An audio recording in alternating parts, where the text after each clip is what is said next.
Welcome viewers. I have with me Mr. Biswajit Chakrabarty, Regional Director of the Apex Chamber, FICCI in Guwahati.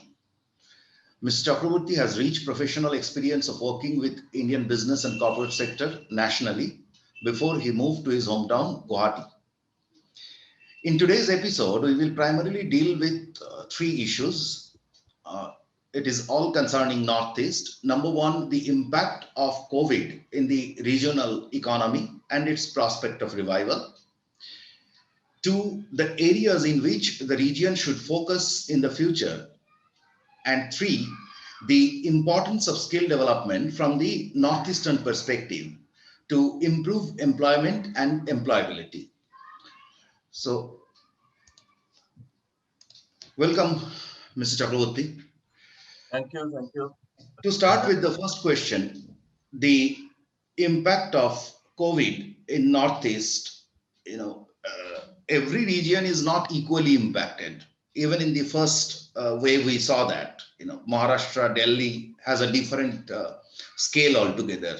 One in terms of the disease intensity, and two in terms of the nature of economic activity in those areas. So how is the impact in Northeastern economy, and how soon do you believe it would revive, and whether that would require, whether the, like as we say that they say that the COVID has changed the way of business. So what would be the way forward in the course of the revival? Right. As you said, the impact has not been the same everywhere, and I believe the impact has not been the same in across sectors either. The impact has been different in different sectors. Having said that, in the Northeast, you see, I think the regional economy has some peculiarities. For example, in many of the hill states, a large part of the economy is actually dependent on the government spending in terms of wage, in terms of salaries paid to government employees, etc. So those economies are relatively less affected. Uh, in economies like in case of Assam, Tripura, Sikkim, Meghalaya, where a larger percentage of the population is dependent on private employment or self-employment, I think the impact has been greater. Again, in the Northeast, the sectors which are important in terms of number of people employed, in terms of,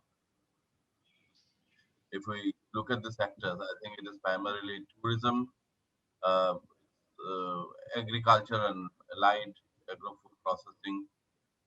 It is probably some services, healthcare, education, etc. Now, among these, tourism has been the worst hit. Tourism and hospitality, the worst hit. Understand it, because there is no tourism happening either regional at the regional level or at the national level or in. So hotels are shut down. Basically, they are not. They do not have any occupancy, except for a few who have provided rooms for quarantine, etc. Restaurants are doing maybe business at 20%, 40% of their usual capacity, and likewise, the tourism and hospitality sectors. If I could Yes, interrupt you, Mr. Chakrabarty, about sure. tourism, the intra-regional tourism. I mean, what we see in India. The pictures are there in the social media of people from Delhi are traveling down to Himachal and Mussoorie and all these things. So even intra-regional tourism hasn't picked up during the lows. Like, now, well, Well, now. well, during January and February, there was some intra-regional tourism which happened. People from Guwahati going down to Kaziranga or to Manas or some place did happen. But starting March or maybe April, as the cases started to rise, it has come to a halt again. So, and And mind you, now the tourism, Northeast, and now the cases are rising or high in Northeast. yes, and it's, you see, the tourism sector is even more affected because uh, the impact on tourism is not only of COVID. You see, you remember the agitations related to Citizenship Amendment Act, etc. which happened in 2019. Those legislation started in December, and the tourism season is basically October to March. Practically, the industry has lost two complete seasons, and it is on its way to lose the third season. So So must be Meghalaya, Arunachal, mhm. and partly Assam. These three must be most affected because this is where Well, the traffic goes. also Arunachal Pradesh. A lot of Yeah, people three go I to said, Meghalaya, Arunachal, and parts of Assam. Tripura also to some extent. Tripura has a different kind of tourism. A lot of people coming down from Bangladesh, etc. Tripura has tourism, and also Nagaland was picking up tourism, but COVID has impacted. But Manipur lost the healthcare tourists. yes. So virtually every state has been affected. Virtually every state has been affected. In some states it's more, some states it is a little less. But the tourism sector would definitely require some support, some hand holding to come out of this crisis once the COVID thing is over. And the impact might be very long lasting, even going beyond COVID, because this would change the very way tourism is conducted. If we talk about agriculture, I think the effect is minimal, uh, least affected, I would say. Food processing also, because if anything, the lockdown has probably helped the food processing industry. People are buying more processed food. That is the feedback that I have got. Um, uh, then education, of course, is affected, but then the classes are going on online, etc. So not financially, the students' education is getting affected. So I think, and there is a chance that a large number of students, particularly in the rural areas, who have not been able to go to school for the last 1.5 years, and they may not have, uh, not all of them have had access to the digital medium. So many of the dropout rate is probably going to increase. That is the worry. Uh, In in fact, if we just say that Northeast has an added problem of connectivity, poorer yes, connectivity when compared to the rest of the country. And yes. so the telecommunication is not always the best alternative there. Number one. Number two is the dropout rate of students in the enrollment is very high, but the dropout rate is very high also in Northeast. Yes, yes, So one, I was just wondering that whether all these students whose studies have been disrupted, I believe this is true nationally, because when I travel down to villages in Bengal or other states, I mean, the children haven't been to school for last 1 year or more, right? right. So they are not from the kind of background that we have, so family background. So naturally, their studies are disrupted.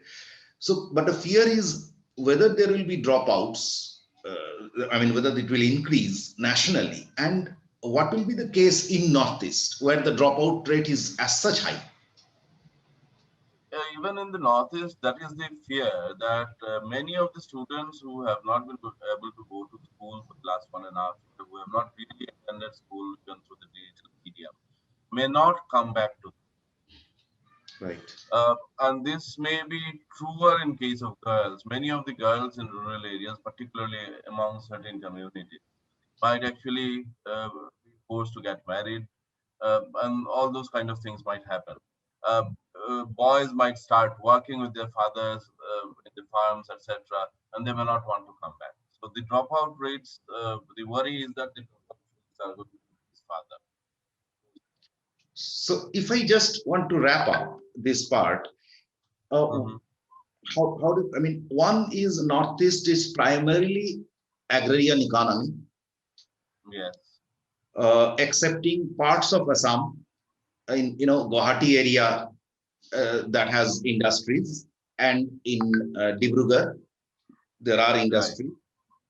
That apart, it is mostly agriculture driven.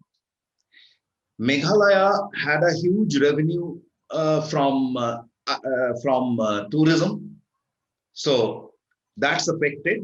Otherwise, there are industrial activities. right, Uh, Nagaland and Manipur, there is very few industrial activity. Nagaland, Right. Manipur, Tripura, there is barely any industrial activity. Mr. Bose, if we look at the industrial landscape here in the Northeast, bulk of the industries are micro, small, and medium. Uh, Bulk is actually micro.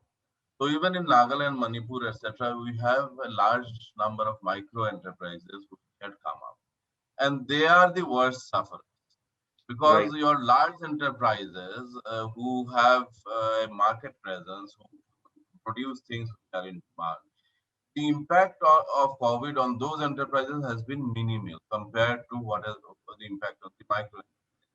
And Many we of also them have, have to, and we also have to add to this that Northeast has a substantial animal husbandry sector, which yes, is hit by that virus for last 1.5 years. yeah. Uh, of course, that impact is coming down now, but the biggest problem is many of these micro enterprises which could not operate because of the lockdown. Uh, Many of them who were in sectors which are not really necessities, essential, etc. Many of them have actually gone out of business, and many more are likely to go out of business in the next year. So we are looking at a situation How, where we have, so, Mr. Koti, how serious is the yeah, financial stress? I mean, whatever you are pointing out, like the problems with the micro enterprises, right? If someone is out of business for so long, how can he sustain, right? yes, Uh, the uh, the large industries, I'm sure there is shedding and all those things also there. I mean, it is yeah, not yeah, specific to, but thankfully, the Northeast has less share of large industries, large right? industries. So, so how, as such, the point here is to, one, Northeast has though Northeast was quite good at sustenance level. I mean, if we travel in the countryside, the poverty has never been as abject as any other place in the country, right? There is Right. it's a primarily it's a aborigine community, and there is a the community living comes in, so there is a self-sufficiency model that works. Right. But cash, there was a cash poverty. There was a poverty of cash in Northeast. So In post, some pockets, yes. yes, so post this COVID, or the pandemic, to I mean, what is the level of the financial distress in Northeast? If Well, you s- you are quite well, exposed to the national scene, so I would like you to just compare. you see, if you look at poverty as such, I do not think it will, Northeast will do bad. We will probably do better than the national situation. One, because here I would say the distribution of wealth is probably better here. One. Number two, the governments, state governments across the region have done a very good job at mitigating basic level of discomfort that people had in terms of food, in terms of the basic necessities. I think impact is not so much on the level of poverty going up, more people getting into poverty, below poverty line and all that. The impact will be more on the employment scenario in terms of the self-employed and people who are employed in the private sector, small private. I think that's where the biggest impact will be. And probably the impact will be felt 6 months from now or after the COVID is over. Right. So Because there is a many of lag. these enterprises are surviving on their reserves right now. Right. Right. Right. Yes, we have to bear the burden for pretty long. I mean, it's not going away. We have to hear this story. I mean, this is an ongoing story. It's not that COVID ends and everything goes normal kind of stuff.